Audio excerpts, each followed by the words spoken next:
Hi, I'm Mary Wong of Trio's Studio in Lake Oswego, Oregon, and I want to talk to you a little bit about diamonds. Diamonds are really popular for wedding and engagement rings, and there's a reason. They're hard. They last. They're a 10 on the hardness scale. It's the hardest thing there is, pure carbon. Sometimes people have a problem with the ethics of diamond. At least 20 years ago, the Congress here in the U.S. passed something called the Kimberley Protocol. The Kimberley Protocol is a law that says any diamond coming into this country, into the United States, has to have a paper trail that shows its sourcing so that we know that it's not funding terror or war or conflict. Hence the name conflict-free diamonds. You've probably heard this on the radio, you've heard it, seen it on the internet. Conflict-free diamond is not unusual. It should be the norm anywhere you go in the United States. That is the norm. So as a marketing device, that's what everybody in this industry should have. That's not what makes a place, a source for diamonds special. What makes them special is going beyond conflict-free. What other considerations have they made in their sourcing? How ethical are they in regards to the conditions of the workers? Is there child labor? How is the community being supported by the mine? Is there health and safety regulations being enforced? Are the workers getting paid a fair wage? Does the mine and that industry contribute to education in the community? Is the land taken care of? Are the water sources protected? These are all considerations that take you beyond conflict-free into more ethical gemstones and diamonds. And one of the sources we use for achieving this ethical level is to use Canadian diamonds. They're from the Northwest Territory in Canada.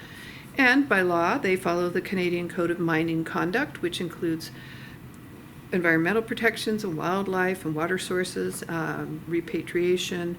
And they also pay their workers, Canadian wages, so we know that they're not being taken advantage of and they're not using child labor and ruining their communities and that sort of thing. So look beyond conflict-free, look for better sourcing. And just because it's a big brand like Tiffany's doesn't mean a bad thing. Tiffany's is actually doing great work in responsible sourcing of diamonds, and they're working hard with their communities, especially in Africa, to bring the whole industry up. So it's happening, and partly because of that movie, Blood Diamond with Leonardo, that really did spur a movement in improving this whole industry in that regard. So look beyond conflict-free, look for real ethics and real responsible sourcing. We have it. We have it in everything we do, in our colored gemstones as well, and in the materials we use. We use recycled metals, platinum, gold, and silver, and sterling. And we do our own work and labor here, so we feel we produce the most ethical product you can. So beyond the ethics of diamond does something really well. It reflects light, it has scintillation, it has fire, it has, it's just a beautiful gemstone. So where are you going to find your diamond? Well, you could go on the internet. What happens if you go if you look at a diamond on a computer screen, what do you see? Well, you get some information, but you don't get enough, okay? You can't see the fire and the scintillation and the brilliance and how well it's cut and how the inclusions are going to affect it, and if they're inclusions that affect stability. There's a lot of things you can't see.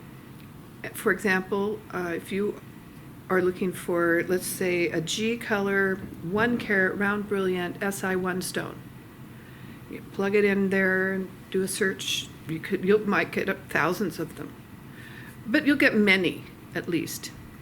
And well, on paper they're all the same. So why not just pick one, the cheapest one maybe? Well, why actually is that one cheaper than the other one that should be the same on paper? Well, because they're not quite the same. There's differences. You can't even see it all with your naked eye. We use tools. We use a cut scope and a microscope and a master grading set for color, and we can see what's really going on there. And you want to look at, for example, the clarity is a big one that you can't really tell on paper how that stone is going to look, because an SI1 stone, the inclusions that make that clarity grade could be dispersed little inclusions. It could be a few major inclusions. It could be all on one side of the stone. It could be right in the center. They could break the surface. They could be on the edge. You know, these things can cause instability or potential for fracturing. And you certainly don't want it smack dab in the center of your stone. But all of those clarity descriptions can be in the same grade, SI1. So you have to look at it with a microscope and say, yeah, I don't like the look of that one. Or I can accept this SI1 inclusion. It's in a great place. It's off to the side, and it doesn't break the surface, and it doesn't impair, you know, the brilliance. So those are the things that you need somebody educated in diamond to help you sort through. And when I am tasked with finding somebody a really nice diamond, I go and I look at 10 or 20 of the same grade, and I look at the price and all of the factors, and I can make a determination, and I pull in some great stones for people, and they're beautiful and they're good value. Another thing that's really hard to tell on a computer screen is the cut. Well, what's so special about cut? Well, the cut is what makes the diamond beautiful. That's what gives you your light going in, bouncing around and coming right back at you, and just all that brilliance, that fire and scintillation is all from the cut.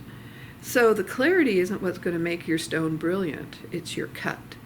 It's about angles, it's the science of angles and geometry, and it's like a billiard ball bouncing exactly where you want it to go. You want that light to go into that diamond through the top, bounce around and come straight back at your eyes. And that's a good cut. If a cut's angles are wrong, the stone is too shallow or too deep, that light goes in and it bounces a little off angle and it kind of leaks out the side. That's important. And you can't see that on a computer screen. You really can't see that at all. So we use something called a cut scope, and we can look at the pattern of the faceting, 57 facets on a round brilliant. The other thing we do is we do look at the cut grade on the GIA grading report, which we recommend, of course, the GIA as a grading, that's the Gemological Institute of America, is the most consistent grading lab there is. And on a significant stone, they will actually put the angles of the cut, all of these things, so you can evaluate that. And you can also, for example, you would look at the percentage of the table to the diameter of the stone. And there's a range of percentage you want for that table, and if it's too big or too small, that means it's shallow or it's deep, and it's going to not be as brilliant. So those are things you can't see on the computer, once again. And color, well, again, these are judged by people. Cut, color, and clarity are all judged by a person looking at it and saying, I think it looks like this, or I think it looks like that.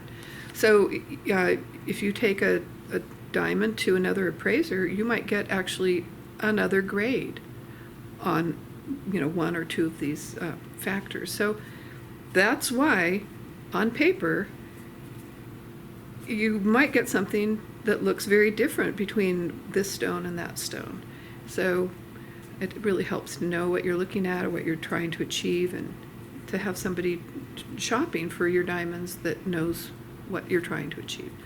My co-owner, Deborah, and I have been doing this for a long time, and we've made a lot of people really happy with the diamonds we found for them. We found good values, great product, ethical product, responsibly sourced, and then we set it in some amazing jewelry and some signature styles, classic styles. So please check out our website, triosstudio.com. Go to the shop page, go to the diamond inventory page, and see what we're all about. Thank you.